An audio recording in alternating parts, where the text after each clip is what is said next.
great pleasure to be introduced to somebody else's relation. As throughout the course of this weekend, someone whose name will not be mentioned, can leap past my lips, has been mentioned so many times, David. Douglas Hurd. Douglas Hurd, exactly. Yeah, Castle Ray.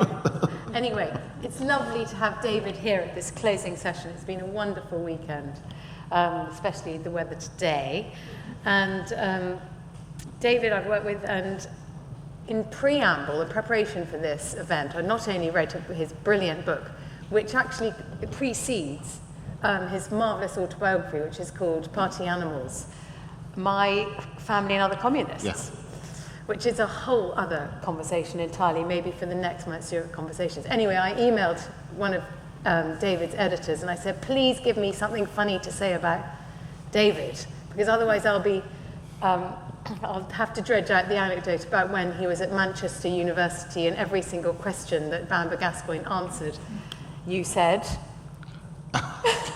You answered each question with... That's the legend, is that we, on University Challenge, we said Trotsky or Lenin to every question they asked. And why did you answer Lenin, Trotsky, Stalin to every question? Well, people who've seen the film Starter for 10 know that most colleges have this sort of kind of procedure and auditions for University Challenge. Well, we weren't. We were elected at a Union General meeting on the basis of manifestos about how disruptive we would be on University Challenge and so on. And there were me and 3 anarchists. And so the idea was that University Challenge was a terrible elitist program that didn't allow any polytechnics. Do you remember polytechnics? Yeah. Didn't allow any polytechnics on, and gave a team to every separate little teensy-weensy Oxford college. So you come in from Snot College, Oxford, etc., with 3 students, and you'd have a team. You only had the 4 students in the team, were the only students there, and then you'd have something like Manchester University with 18 million students, and they'd also only get a team. Yeah, all right. That was the idea. So it was a protest? It was a protest, right. Yeah. And a rather childish one. And well, it's gone down in history. But anyway, to return to what Emma Tucker, the deputy editor of The Times, said in response to give me something to say about Big Ron. Oh, where is it? She said something like, why don't you read Big Ron's piece in T2 about Freshers' Week on Monday? There must be something in there, desperate series of question marks, or something about his weight. You could talk about that because you've lost so many pounds. You've got this weird app. Anyway, it goes up and up until Nicola Gill, the editor of Times magazine, sends him to a fat camp for a mag feature. Then he goes back to the beginning and the cycle repeats. Pretty much true. Pretty much true. I mean, it is pathetic. Yeah. Some of you may recognise yourself in that, and some of you may smugly not. But we are here to talk about your brilliant book on conspiracies. And before I picked it up and read it, I thought, I really love a good conspiracy. I mean, I was the sort of person who watched that Loose Change documentary about 9/11, and I made my children watch it, and I told them it was an inside job afterwards. So I think the first question... You didn't? I did. And only reading your book has persuaded me otherwise, honestly. I thought there was gold in the base... In the basement of the World Trade Center. Anyway, but before I read your book, I thought, what's wrong with a harmless conspiracy? And then when I read your book, I realised there's quite a lot wrong with conspiracy and our addiction to them. And I wondered if you could start by answering that. Yeah, I mean, in a way, the book started both in a frivolous place and a serious place. The frivolous place was that I had gone on a journey for the BBC to Tunisia, this is before the Arab Spring, to do a kind of little report about what it was like to in tourist destinations that actually had horrible governments and so on. And there was a very, very good producer, and we had to drive around a lot together, being kind of undercover. And on one of these drives, he was driving along, and he said to me, you know the moon landings? And I kind of did, because I was 14 when they happened and so on, and I think he hadn't been born at that stage. And I said yes. He said they were faked. I said, what do you mean they were faked? He said they're faked. They were made. That never happened. And I said, look, before you give me all your evidence, which doubtless will be incredibly interesting and so on, let me just tell you my instinct, which is it would be harder to fake a moon landing than to have a moon landing, if you think about it. All the people that would have to lie about what they'd done, etc., for the rest of their entire lives, etc. So it would be more difficult. So my instinct is that you're wrong. I can doubtless find out the reasons why you're wrong, and subsequently I did, and all the kind of idiocies about the photography and so on. But what interests me, I said to him, is why you think it. And I thought, and so I wanted to write a book about that. And then you subsequently come across quite a lot of these things, including some of the conspiracy theories actually I believe myself. Classically, my generation was brought up thinking that it was impossible that Lee Harvey Oswald was the single gunman in the case of JFK. Sorry, folks, it just really was. But everybody from Woody Allen onwards took it as a kind of item of faith that it was actually a complicated job with grassy knolls and all this kind of stuff. So there is the bit that you say, which is the intriguing and kind of fascinating bit. But then there are bits which are genuinely incredibly harmful. So the book starts with the one of the most pernicious of all, which is that there was a secret Jewish plot to subvert the world based on a forgery called the Protocols of the Elders of Zion, which after the First World War got fantastic degree of coverage. It was sort of the kind of viral video of its day, but in pamphlet form, went all around the world and was translated, and purported to be the record of people at a secret meeting at the World Zionist Congress in Basel, when they'd had a report back, effectively, from all the top Jews of the world who'd been organising the secret conspiracies and so on. Then, the people who'd got there to subvert the press, and then the guy who'd been there to subvert the world of finance, and then somebody else, all these Jews kind of reporting to each other on the progress of their terrible plot. And the idea was that what the Jews would do is they'd take over everything, including all the parties, foment real trouble. So all the trouble that was going on between anybody, no matter what it was Jews, okay? And then they would get the world to the brink of civil war and war, like what happened in the First World War, so that was their fault too, and so on, and then revolution. And at that point, the world population, staring out of this terrible abyss, would look to somebody for some kind of help and leadership, and whoops, there would be the Jews. So that was how it was supposed to work. People believed this stuff. They believed this stuff in their millions. It was a very, very big organising pamphlet for the early Nazi party and so on, but also was believed. There actually was an editorial in the Times that said, well, this Protocols of the Elders of Zion seems a bit rum, but actually it seems to correspond to what actually happened. We'd better have an inquiry into it. A bit like today, really, etc. Anybody runs a silly theory up, you have an inquiry into it. And that was an example, and there are many others of kind of pernicious theories in which essentially you try and explain something immensely complicated and difficult, which might actually implicate you, because actually who were the people applauding the beginning of the First World War? Loads of people in squares, etc. Adolf Hitler, for one, in the big square in Munich, etc., throwing his hat in, waving his hat with the declaration of war. And many of the theories since then, I do go into some of the ones that are just fun, etc., but many of them since then act in a way as a way of blaming some agency, etc., for the complexity of the world in order to try and kind of deal with, if you like, with the kind of the difficulty of just how chaotic and complicated life can be. So do you think people want to believe always in conspiracy rather than cock up? Yeah, for some people it's a very, we all know people, and one or two people in the audience may be those people, who are serial conspiracy believers and so on. The people who say, well, or the person who takes a kind of malicious pleasure almost in saying, that's what you people who believe what the mainstream media think, but actually I've been on a website and I can tell you it wasn't like that, and so on. And there is that kind of, somehow or other, if I tell you the alternative truth to what everybody's saying is the truth, that makes me a rather kind of heroic and extraordinary figure, a sort of rebellious, a kind of Robin Hood of ideas. Really, if I tell you that, so there is that kind of attraction for some people, but I think there's something else really.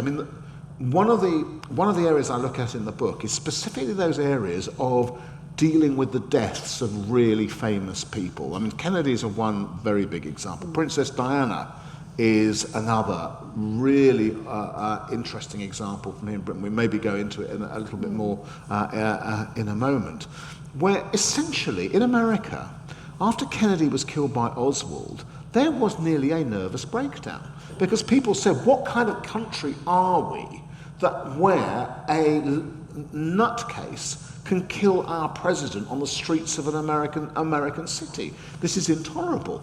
Well, one way in which you make it in some way psychically tolerable for yourselves is you say, but it wasn't a lone nutcase, really. It was a kind of incredibly complicated, nefarious, secret thing, carefully organised by groups of people. In other words, there's an intelligence at work there somewhere. And the implication, even if it is unconscious, the implication of having this kind of agency that can do these terrible things is that also conceivably in the world you could have agencies that do really good things as well.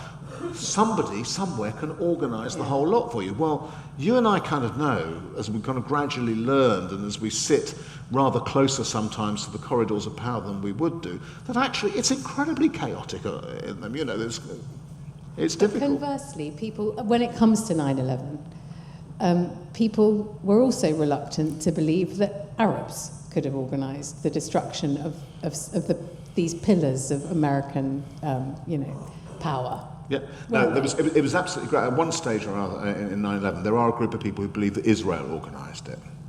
And you think about the kind of double racism which is involved in this imagination. Yeah. One, Arabs are too dim to organise something really bad. But done it. Yeah, so Jews must have done it all. Yeah. That's absolutely brilliant. You've got to get two fabulously racist positions for the sake of, for the price of one. You've mentioned the protocols. What about other conspiracies that politicians have fanned for their own purposes? I mean, what about Trump and the birthers, for example, which I think he's just recounted from, hasn't he? He now agrees that Obama wasn't born. But why did he jump on that conspiracist bandwagon? Well, in the book, which the chapter on it was written before Trump espoused, Trump was very late to the birther conspiracy. The birther conspiracy theory started in 2008-9. Everyone knows what we're talking about. Do you know what a birther is? Okay. A birtherism is believing that Obama's not really an American. Okay. Which means if he's not really an American, then he should never have been president, and we can get rid of in our minds of Obama forever. We can expunge him from the record of president because he wasn't really one. But back in 2008, there was also the theory that you could actually stop him becoming president, and by 2009, that maybe you could disqualify him from continuing to be president on the basis that actually he hadn't been born in Hawaii. Although some of the birthers thought Hawaii wasn't a state of the union, they got that bit wrong. So they thought that it was, but that actually the record of his birth had been falsified, and he'd probably been born somewhere like Kenya, etc. Now there are some problems with that, which is that actually his birth generated 2 notices in the local Honolulu papers, generated by the Department of Health then, that he had been born there. It wasn't generated by his parents, and the only way it could be a conspiracy is if they had somehow worked out that 45 years later he would become a presidential candidate. This is not so much conspiracy as prophecy. But nevertheless, a really big element of the Republican Party, of the edge of the Republican Party, devoted itself to the proposition that actually he was illegitimate. He couldn't just be wrong, he had actually to be illegitimate in terms of his Americanism, the first black president. And so they set up this campaign to have a look at his proper long-form birth certificate. Show us the birth certificate, otherwise we're not going to believe you. And in the latter stages, Trump jumped on that bandwagon before he was a candidate.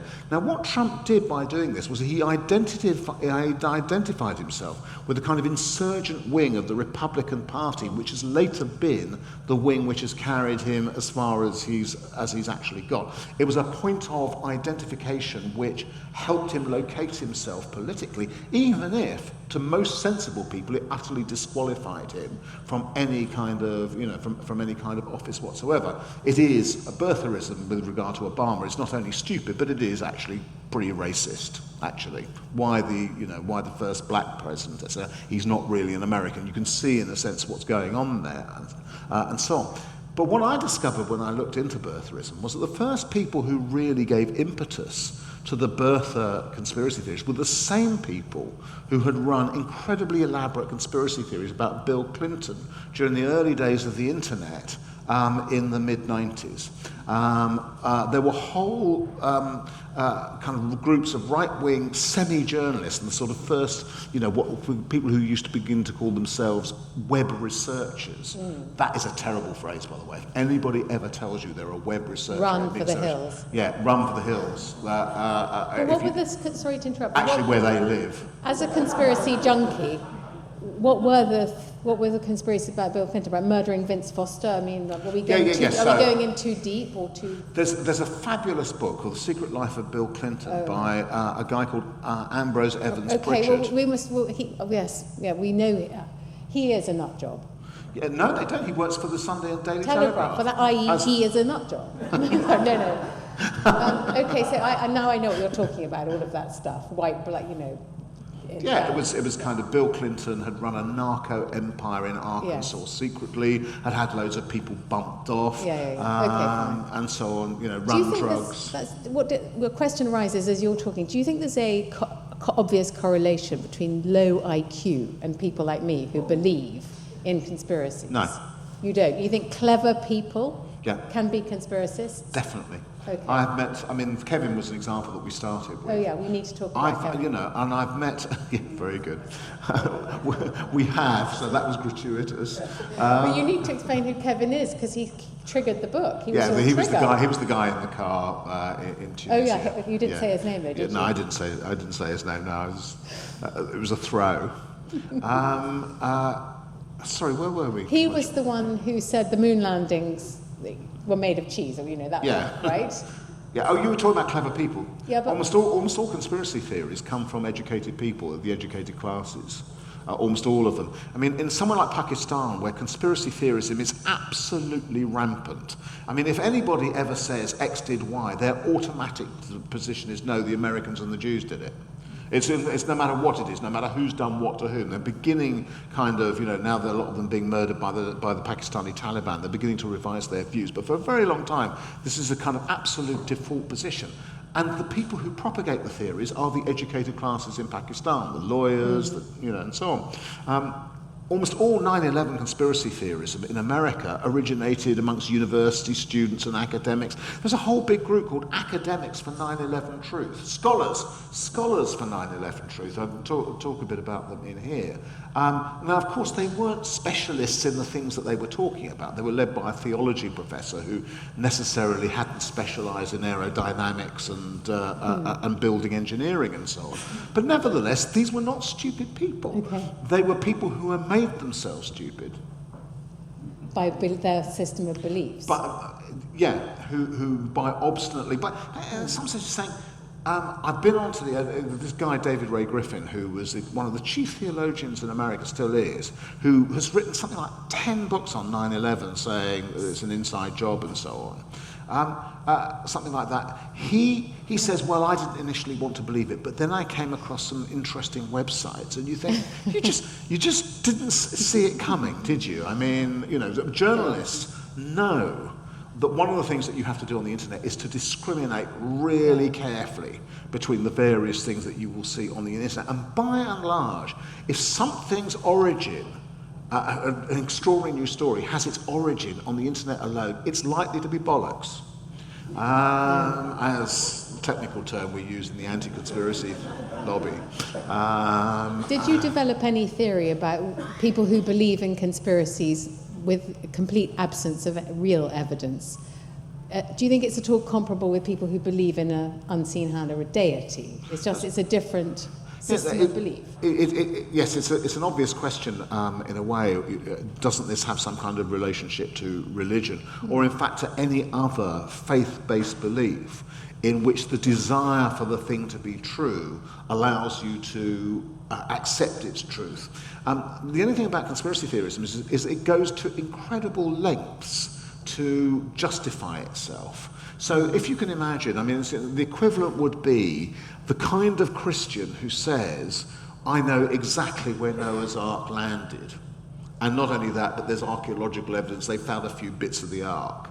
That's the kind of thing. Now, quite a lot of Christians will say, well, of course we can't be sure of such things, etc. But I base my faith both on my own experience, etc., and upon, if you like, the kind of ethical values and so on. Conspiracy theorism actually says, no, actually, I've seen a really good article with several footnotes which clearly show that Jesus walked the earth or something like that. So there's a kind of greater there's a greater determination to find spurious evidence to justify the claim because people want to lay claim to rationality.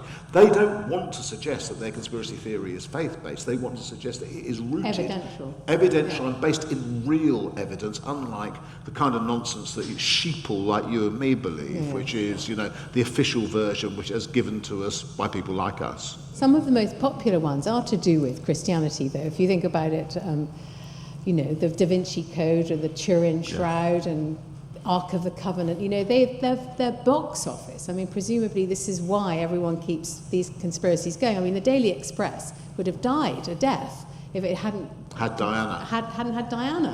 Yeah, no, well, Diana's a really, really interesting example because it goes back to this question of the intolerable nature of something like accident. Yeah. Okay. And if you think about the way in which we all kind of create patterns, so one of the things that we should know about the patterns of events is that in random events, you get clustering. So it's the kind of classic thing, Guildenstern and Rosencrantz are flicking their coins, etc. Heads, heads, heads. It can't be true. But actually, heads, heads, heads, heads is quite likely to happen. It's just that if you do it enough times, by and large, you'll balance out across them. But instead, we see always the pattern that doesn't exist and the coincidence that isn't really, and so on. So we notice something when it seems coincidental. We don't notice all the things that aren't coincidental and we construct a pattern out of something like that. And so we're always looking for something that kind of gives some kind of backup to the idea that there are organising principles in the world rather than, if you like, a sort of degree of randomness and a degree of chaos. And for some people that's much more necessary than others. Some people literally cannot cope with the notion that a major iconic princess is oft in a car crash.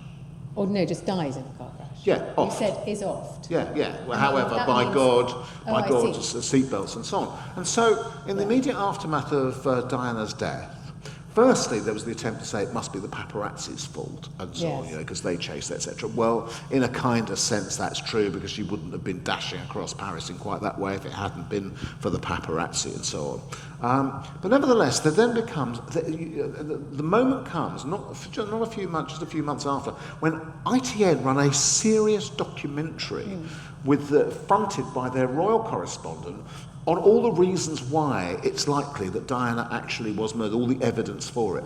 It's all entirely spurious, and some of it is just wrong, etc. But you get down to kind of really funny bits, the white Fiat Uno that might have sideswiped the Mercedes. Well, okay, if you're going to sideswipe a Mercedes, are you going to use a Fiat Uno to do it? No, you don't, because actually what's most likely to happen is that the Fiat Uno will get the swiping, etc. It's a much kind of a smaller kind of vehicle. What kind of theory rests entirely upon Diana deciding not to wear a seatbelt? She could easily have worn a seatbelt. Well, once this objection is presented, sure enough, a year later, a book comes out saying they could have filed down the seatbelt pins. There's no evidence that they did, but they could have done. They're incredibly kind of, there must have been 30 books of Diana conspiracy theories. And anybody who had an existing conspiracy theory, like, say, Mossad does everything, would find a Mossad link to Diana being killed and so on. And it was, and Diana was pregnant. She wasn't. Diana, she was about to get married to Dodi. She clearly wasn't about to get married. And it ends up in this. I'm just going to read you a little bit at this point, because those of you who followed this may remember that in the end we even spent a whole lot of money, millions of pounds, on something called the Stevens Inquiry, and we also spent millions of pounds at a contested inquest, in which essentially the counsel for Mohammed al-Fayed had been arguing all the way through that there had been some kind of conspiracy, and Mohammed al-Fayed had begun to suggest that in on the conspiracy were people like Trevor Rees-Jones, the bodyguard in the car, the only one wearing a seatbelt, who was incredibly badly injured. Michael Mansfield is a kind of doyen of left barristers and so on. He's an incredibly arrogant man. I mean, spectacular. As The Guardian described him as the light shining off the silver highlights in his well-coiffed hair, his brilliantly coloured silk ties illuminating an otherwise drab courtroom. So that's what he was like. So he's giving it out large all this time about the possibility, and he still believes it, Mansfield. Even after all this happened, he would still say, I still think something dodgy happened to Diana, etc. So they've been running this theory, though. Tony Blair's involved, but principally the Duke of Edinburgh. Poor old Philip, etc., is somehow involved in this terrible plot, and MI5 have helped him. So, they've been making all these implications, but there's a problem. Once you get to a court of law, you actually have to come up with the evidence, not just the theory, you have to come up with the evidence. So, after a while, the coroner asks Mansfield about the allegations made by Al Fayed against Trevor Rees-Jones. And the coroner says this: are these allegations being maintained by Mr. Al Fayed? Because if so, Mr. Rees-Jones is entitled to be told of any evidence in support of them and to give us his explanation. You'd have thought, wouldn't you? Mansfield says, sir, I have been very careful in the examination. I have not maintained those, and I am not in a position to produce any material to support them. Coroner: why haven't they been withdrawn by Mr. Al Fayed since 9th of February 2006? They are very grave allegations, and one would have thought that a man with any decency who was not going to pursue them would withdraw them. Mansfield, and you've got to enjoy this. May I say this with regard to that? I appreciate the nature and gravity of the allegations, and I hope that in the longer term his position will be appreciated, and that is this: that he has been very concerned from the beginning to discover the circumstances of the crash, and obviously what lay behind it. There have been many beliefs that he has held, and in my submission, he was quite entitled to hold certain beliefs, and obviously to see whether, in the longer term, when those beliefs were, as it were, exposed to this inquest, whether there was material which supports them. It's very difficult for those people in those circumstances to relinquish a belief that has been firmly held, even though, as it may turn out, there is very little material to support the belief that they have, for example, that it's not suicide or it is suicide, whatever it is, and therefore I hope that it will be understood that obviously it's for the person individually to obviously make that clear. Now, how would you sum that up? Would you not sum that up as, my client has not produced one scintilla of evidence to support these incredible assertions he's been making, but I am too much of a shithead to apologise to you? Wouldn't you? I can't even remember why people thought that Prince Philip would kill Princess Diana.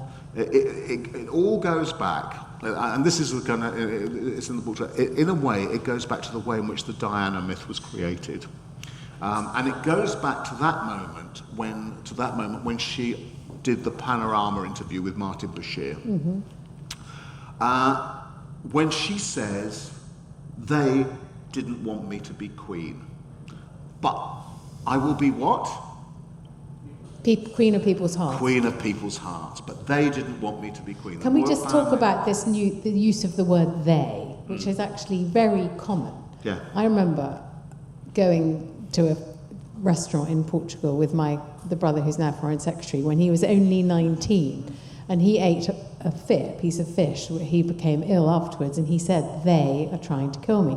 But now he's Foreign Secretary, goes around in an armoured convoy. I keep saying to him, they really are trying to kill you now.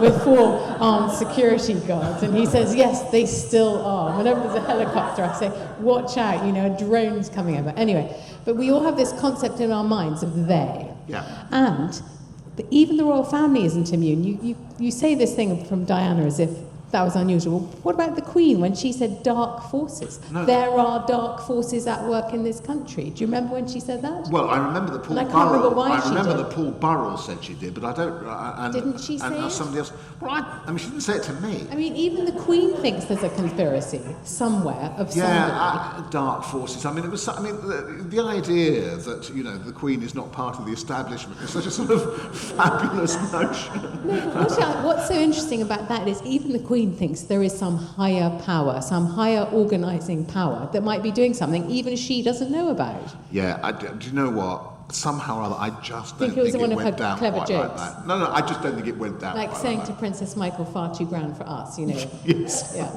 Yeah, I suppose it's possible. I mean, she would have been... I don't know how hurt she was by the kind of rash of... I mean, the period after Diana died was pretty hurtful for them. We do know that. And don't forget, your idol, Tony Blair, actually allied himself with the people against the palace in that moment. Didn't he? Idle wouldn't quite be the word, but even so, I would say that you're entirely wrong. No.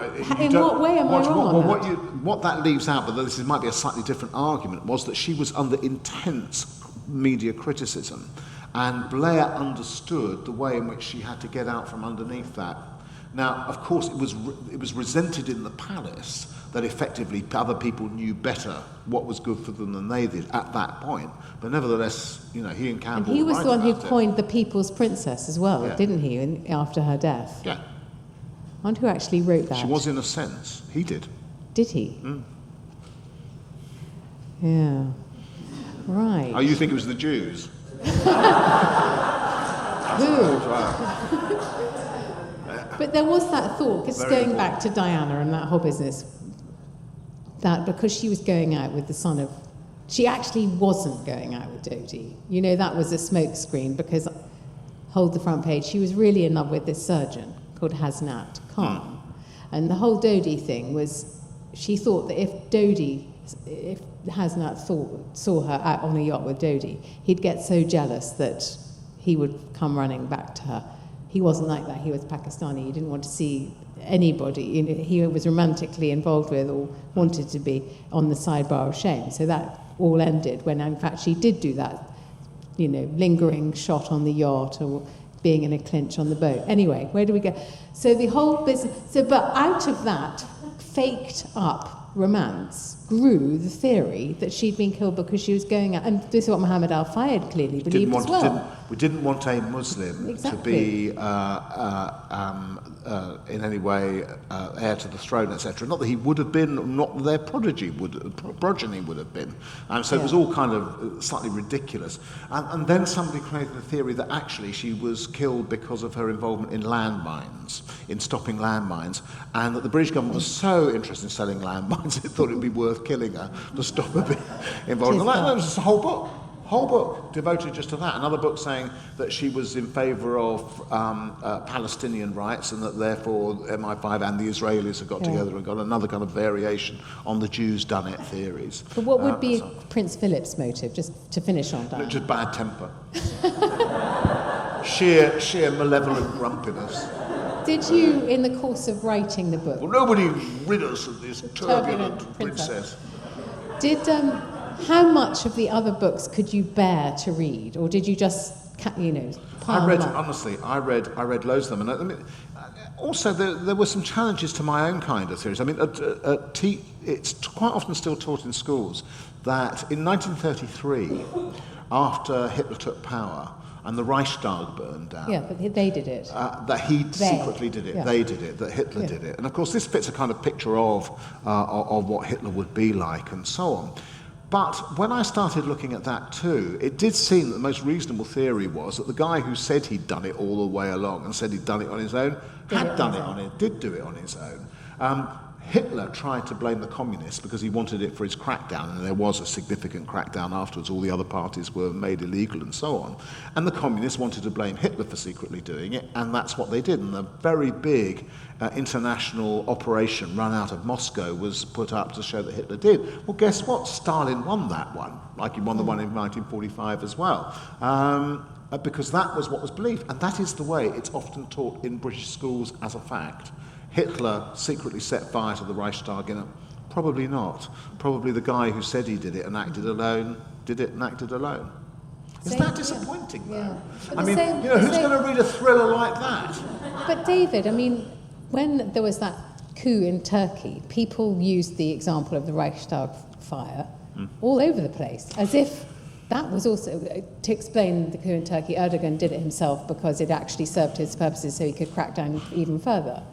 But And then they said it was like the Reichstag fire, but now you're saying that actually it wasn't a Reichstag, it was a false analogy. No, there wasn't a Reichstag fire, and this sort of false analogy happens all the time. In the case of Turkey, you'd have to, I mean, there were Air Force pilots who very nearly shot Erdogan's plane down. He organised that too. And so on, yeah, well, the idea that he organised, exactly, you know, so he incredibly cleverly organised that as well to the sort of minutest conceivable detail. And so one of the things that often happens with kind of conspiracy theory is a reference to the previous conspiracy theory. So you say that, well, if they could kill Kennedy, they could do X and so on. So it's not so improbable as you think it is, this conspiracy. Now, one of the questions that always comes up, if we had time for questions, will be, are conspiracy theories never true? Or very hopefully somebody will ask, is there no conspiracy that you found was true? Hoping that I'll say, yeah, this one's true. You're going to go off down the pub and say, well, that one, that you know, it's kind of kosher. It has the imprimatur, and so on. But by and large, if you define a conspiracy theory as a desire to believe in a set of explanations that are less plausible and involve a conspiracy, then by and large they're not going to be true. Now, of course, that doesn't mean there are no conspiracies. So you take something like Watergate. There was a conspiracy at Watergate. But look at what kind of conspiracy it was. What was the conspiracy at Watergate? It was they wanted to get dirt on the Democratic opponents in the 1972 election.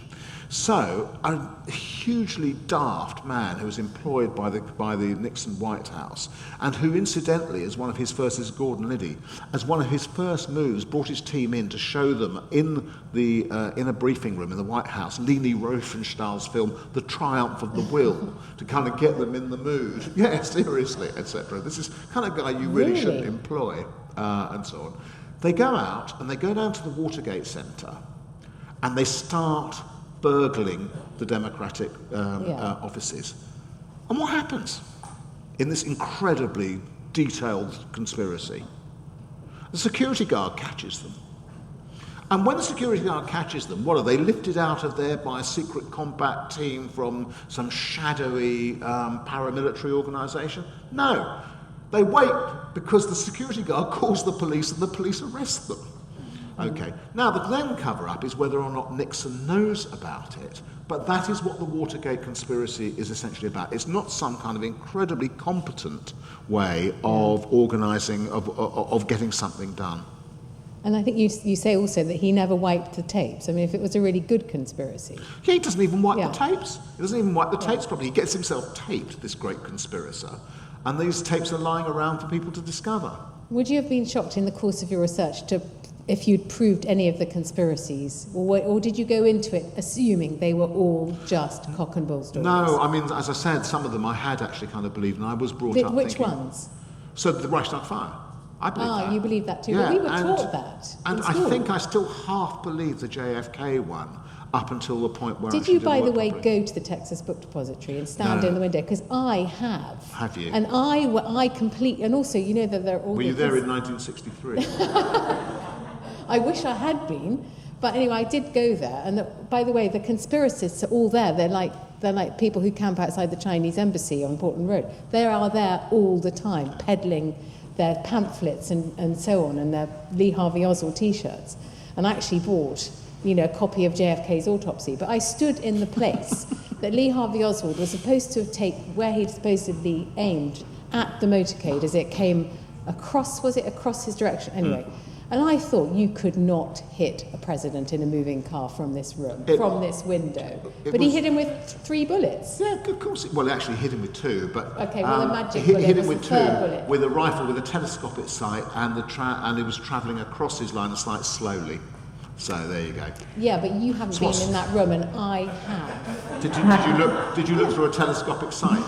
No, I didn't. You're quite right. I didn't know it was a telescopic rifle. No.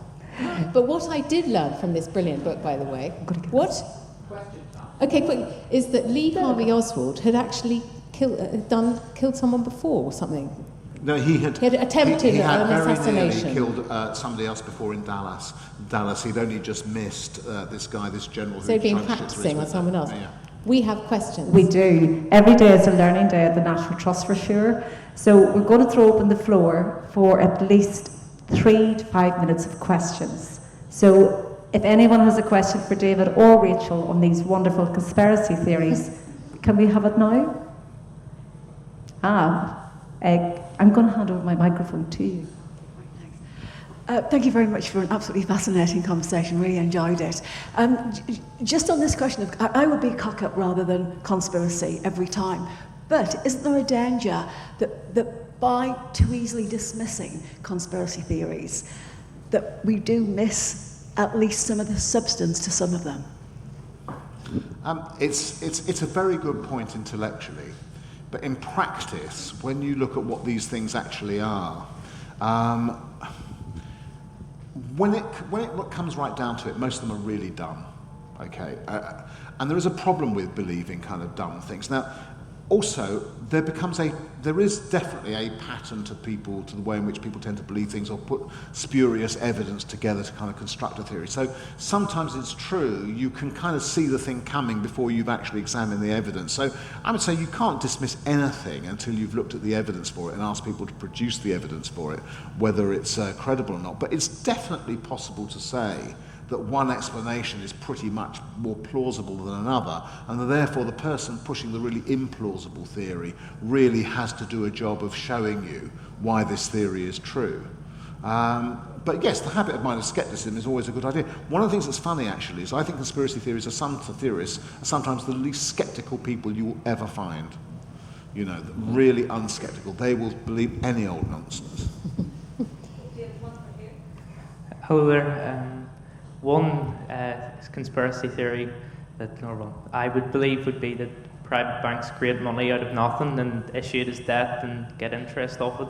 I wonder if you came across that, David, and what would you think of it? Can you just say it again? Sorry, private banks would create money out of nothing and issue it as debt. Sorry. This is a really embarrassing moment. I might have to Private apologise to you. practice. I can't. Private banking. Banks. Banks create money Out of private banks create money out of nothing, yeah. out of nothing. Yes. Yeah, no, that's absolutely true. Banks do create money out of nothing. I had this explained to me in a programme that's going out in a couple of weeks' time for a thing I do on they do create money out of nothing. If you generate a mortgage and you borrow the money, you borrow money that the bank has created for the purpose of that transaction, and when you repay it, that money is destroyed. So it's true that the banks do create money. Yeah, that's not a conspiracy theory. That's how the system works. Sad fact. But I didn't quite realise that. I mean, it is true that most people actually tend to believe about banks that what you do is you lend them your money, they give you 3% for it. Brilliant old days, huh? And then they lend it at 6% to somebody else, and that's how they make their profit. In fact, that's not been the way the systems worked for quite a long time, but it was always the way we were taught at school. So it's one of these things that when you discover that the world is considerably more complicated and it's slightly a variance from the simple way you were taught school economics, instead of saying, I've learned something about the way the world works, we say, it's a big conspiracy there. Thank you, David. One last question from Chris in the front row. How much of it is an incestuous relationship with the press and media, in the sense that conspiracy theories need press and media, and the press and media need conspiracy theories? Yeah, I mean, one of the things that Rachel will be as aware as I am is that journalists live on novelty and the capacity and to a certain extent on sensation. And novelty and sensation is what you get when you get a conspiracy theory that you could actually conceivably run with. But on the other hand, quite a lot of journalists are quite experienced at dealing with the complexities of the world because they have to report, so they get a sense like historians do, in a sense for the way in which people actually work and what's likely and what's not infallibly. Now, I'll give you an example. The Mail hated and hates Tony Blair. Absolutely hates him for essentially thinks that the world started going towards homosexuality with Tony Blair, etc. In that sense, it's a little bit like a wing of the DUP that believes this is the same kind of thing. I remember once when I came to Northern Ireland as a student leader, it was a really great. I went up to a Portrush college, and there was a guy called Alan Kane who was then a DUP student. He then became a DUP politician, and he asked me, "Tell me, Mr. Aaronovitch," he said, "is there any sexual perversion perversion that the NUS does not support. Which I thought was a really good way of putting it. I thought, not many. Not many. And, you know, so there becomes this kind of, you know, belief that... Actually, I've lost my track now. Well, we're talking about the press and conspiracy theories, and how we sort of feed off each other. Oh, yeah, we're talking about the press point and so on. So the Daily Mail has Tony Blair in its sights. So one of the things that it ran was a conspiracy theory, hard, to do with David Kelly and the death of David Kelly, which was that these 5 doctors, supposedly, actually most of them retired, usually kind of, and not in the field, would come and say it's actually impossible for David Kelly to have killed himself in quite the way that the report to the Hutton inquiry said it did, and therefore actually he was probably murdered. It's a ludicrous theory. I deal with it in a chapter in the book because it's such a kind of interesting one. They kept on, the Mail and 1 or 2 other papers, coming back to it again and again, despite the fact the facts never changed in it and so on, but they would just run it again until finally there was an inquiry and they all got bored with it. You know, the thing came out of the government and so on, and then it just died away, and we replaced it with the much, much longer business of Chilcot. Yes. David, Rachel, thank you very much for what has been a fascinating hour. We'd like to really genuinely thank you, and if we can just have a round of applause for David and Rachel. Thank you.